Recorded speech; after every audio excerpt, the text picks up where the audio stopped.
बयनिसिमबो गोजोन हामलायनाय जासिहरबाय खुलुमबाय बे समाव आङो नोंथांमोननि गेजेराव दासिमनि मोननैसो खौरां लाना फैदों नोंथांमोना भिडिअखौ फारियै जोबजासिम नायलांदो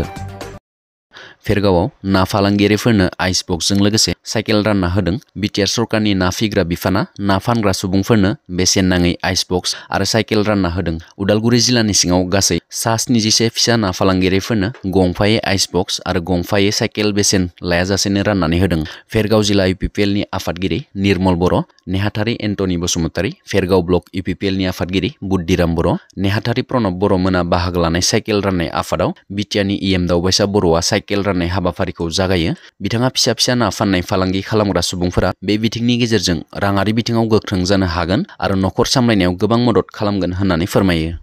क'क्राझारनि orchid beauty parlour and training सेन्टारा पार्मानेन्ट मेकआप आर्टिस्टनि ट्रेनिं सार्टिफिकेट गथायदों क'क्राझार सोहोरनि कोदोमतलायाव थानाय orchid beauty parlour and training सेन्टारा गुबुन गुबुन बिउटिशियानफोरनो पार्मानेन्ट मेकआपनि ट्रेनिं लानायफोरनो क'क्राझार सोहोराव थानाय आमश्री हटेलाव मोनसे हाबाफारि खुंनायनि गेजेरजों फोरमान बिलाइ गथायनानै होनाय जायो मख'जाथावदि orchid beauty parlour and training सेन्टारनि बिगोमा लीना बर'आ हायद्राबादाव सोलोंथाइ लानायनि उनाव दासान्दि क'क्राझाराव फोरोंथाइ मिरु बेखेवनानै गोबां लाइमोन सिख्लाफोरखौ फोरोंथाइ होगासिनो दङ सोरबाफोर जुदि पार्मानेन्ट मेकआपनि सोलोंथाइ लानो गोसोब्ला 7002603127 बे जानबुं अनजिमायाव फोनांजाब खालामनो हागोन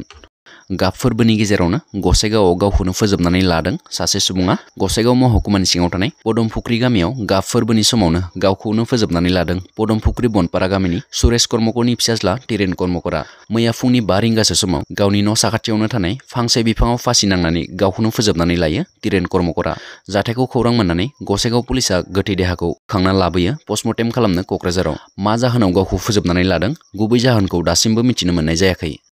बर' हिन्जावफोर गोमानाय जाथाया सोलिबाय थानाय गेजेरावनो बे खेबाव बर' हौवानि गोमानाय जाथाया सोराङाव फैदों चिरां जिल्लानि रानिपुर ओनसोलनि सिङाव थानाय थाइखाजरा गामिनि सासे समाज सिबियारि राजा ब्रह्मआ गावनि बिसि जिनु ब्रह्मजों लोगोसे नखरनि गासैखौबो गारनानै खारना दङ नखरनि सोद्रोमाफोरा फोरमायनाय बायदिब्ला राजा ब्रह्मआ थांनाय जानुवारि दानाव सासे फिसाय गोनांखा साइना नार्जारी मुंनि आइजोखौ लानानै गुबुन रायजो तामिलनाडुनि मोनसे कम्पानियाव दंहैयो बेनिखायनो स्क्रिनाव नुनाय सानै सुबुंफोरखौ रायजो राजाफोरा बहाबाफोर नुसनबायोब्ला 7637805105 बे जानबुं अनजिमायाव फोरमायहरनो हागोन